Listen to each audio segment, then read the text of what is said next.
You're watching Two Wheels, and it's time for the much anticipated KTM Rallye Raid, where men are men and women dance backwards. Vaughan Swanepoel is our roving reporter on the ground, going to take part in this event.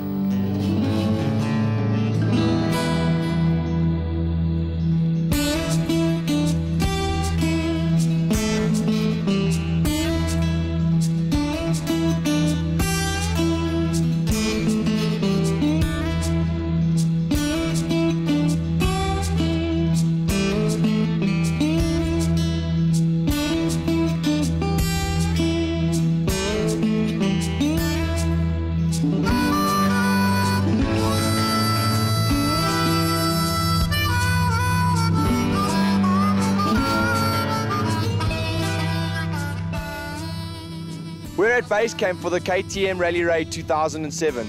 Eastern Cape, just outside Berkeley East, southern hills of the Drakensberg. The Lesotho border is just over my left shoulder. Over my right shoulder, 250 orange KTM tents, two-man tents. I've never seen so many KTMs in one spot at one time. Butch Hirsch himself reiterated that point, other than at Dakar, etc. This is one of the first events like this in the world. Giovanni Salo is here, Rian van Niekerk is here, there's a whole lot of big names, Alfie Cox. We're all doing the same thing. We've come to ride bikes. Stay with us, we've got some really good footage, really good riding and awesome scenery. KTM have a full service area with mechanics and gazebos present, and the man at the helm of KTM's effort in South Africa, Butch Hirsch. Yeah, we just wanted to let the customers know that we're not just a small company, and we bashed heads with the Red Cherry guys, and we then came up with this raid concept, and it's been really awesome. You know, we've had the 990s now, 950s only for 5 years, and it's steadily been growing, and it's been a hard job converting the dealers, letting them know that there's more than just off-road. Trail bikes, yeah. And it's currently it's our number 2 seller, so we sell 200s as our biggest seller, and then the 950, 990 is our next best seller, so it's it's the way for the future, 100%. For sure, yeah. I mean, this country, you can just hear those bikes going past. 100%. It's perfect for I think the guys need something to do. You know, the KTM guys have never really had a venue like this, and it was long in coming.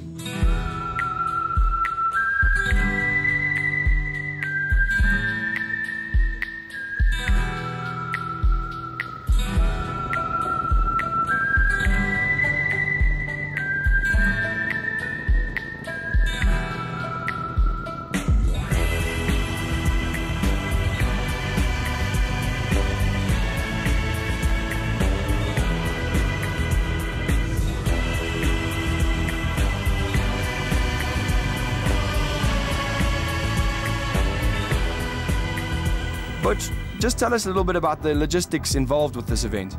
Well, how we start in the mornings, there's 3 routes. There's number 1 and number 2, number 3. 3 being the easiest, 1 being the hardcore. And they go out on these 3 courses. We have lunch out there. Rallye Raid 2 is the most popular amongst the riders, as more than half of the total entries ride this route. It consists of 70% fast hardpack and farm trails, while the other 30% is animal tracks and rocky mountain ascents and descents.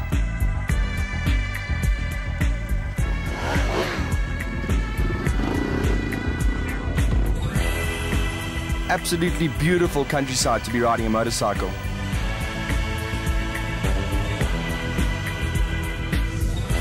This hill climb is more like a whoop section on a supercross track. What makes it even tougher is the fact that it's a very severe incline. Riders take any route possible to get to the top, as Grant so expertly shows.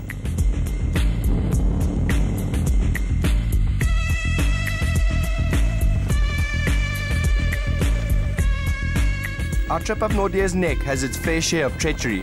The melting snow from the winter months causes water to trickle down from the higher peaks, and moss tends to grow where it's damp. So, we had our work cut out for us. On the ascent, we passed Tiffendale, South Africa's only ski resort. Even at 2,500 meters above sea level, the KTMs don't miss a beat. Sorry Grant, I know that water's freezing cold.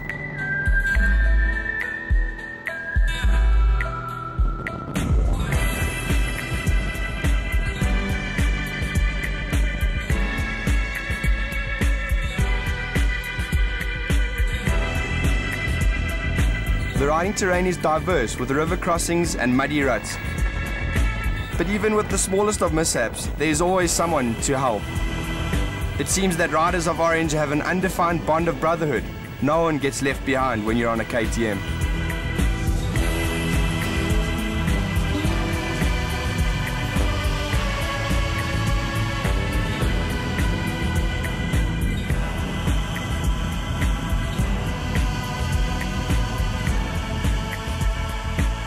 Unfortunately, the gods don't always play the game, and the second day has turned out to be a true test of willpower.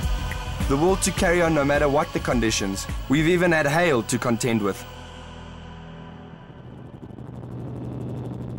Get back, everybody has a shower or cleans up a little bit, and then we've got a gymkhana section where they race around a barrel twice, and then the guys lose points for the slowest guy.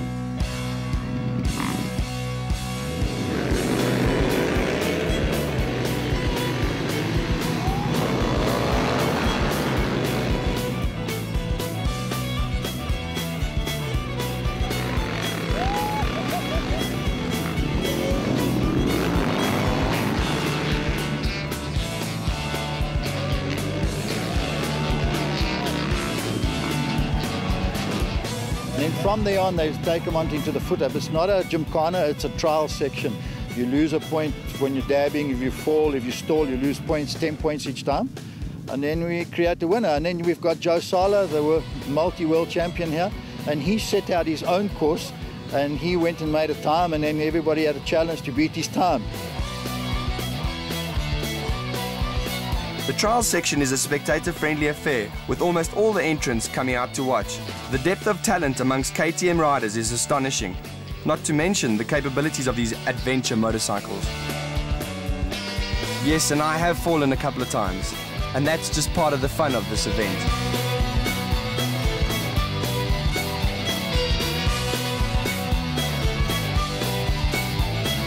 Alfie Cox, an example of man and machine in complete harmony. Ron Bailey, what a character.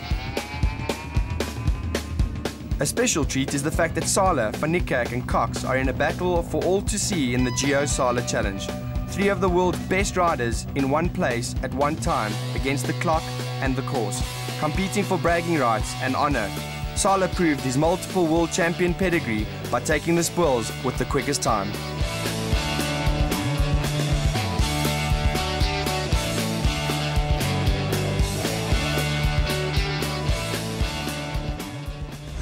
Top points, however, go to organizer Red Cherry Adventures.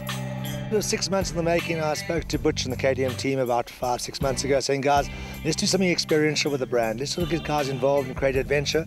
So the idea of tents and the idea of Wartrail all got together. I met with the local farmers, and we put a most awesome sort of weekend together. I think the guys have been blown away. So how do we improve it on next year? That's really the challenge. And I suppose the trick is whether or not we decide to find a location which has got hotels, which we say no. So it's back to tents, it's back to areas possibly in the Richtersveld. I've got some options in the Wild Coast. I've got some options in the southern Lesotho coming into the Wild Coast as well. So guys, I think, yeah, just watch the press early March next year. It'll be something interesting. We're going to peg it at 250, no more. And yeah, I think it's just been a fantastic experience, and this is definitely the real thing.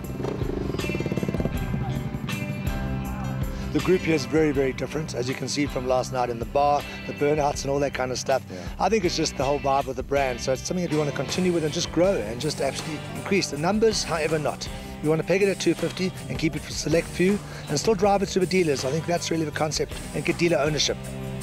And the one great thing I'm happy with is that we've only had one bike that's broken, yeah, 100%. So all the bikes that have ridden in are going to ride out, basically. Yeah, exactly. One guy with electrical, and we didn't have a laptop here to. Yeah. And the fact of the guys having to drive here to the venue, no pillion passengers for me was a big, big call. We debated enormously. I think it's worked. The guys were really stoked. Yeah. Okay, and there's no ways you could take a pillion on these routes. Okay, so it's just man and his machine, and hopefully we'll get a few girls next year joining us.